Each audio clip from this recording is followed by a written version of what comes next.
Welcome to our guide on how to set up a Facebook business page.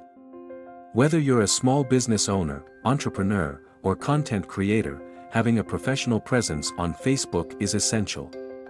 Let's dive in. Step 1. Log into Facebook. Open Facebook and log into your account. Navigate to Pages. On the left side, click Pages. Step 2. Create a new page. Under your page and profile, click Create a new page. Enter your page's name and select the appropriate category. Step 3. Add basic information about the business. Customize your page by adding a brief bio that highlights what your business offers. Upload a profile photo, usually your logo, and a cover photo that represents your brand. Step 4. Optimize your page content.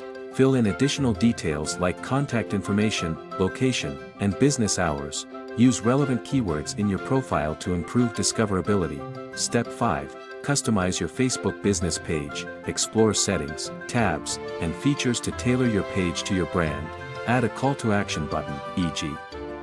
"Buy now, contact us," to encourage engagement. Step 6. Publishing promotion. Click Publish to make your page visible. Share it on your other social channels and invite your friends to like and follow. Thanks for watching.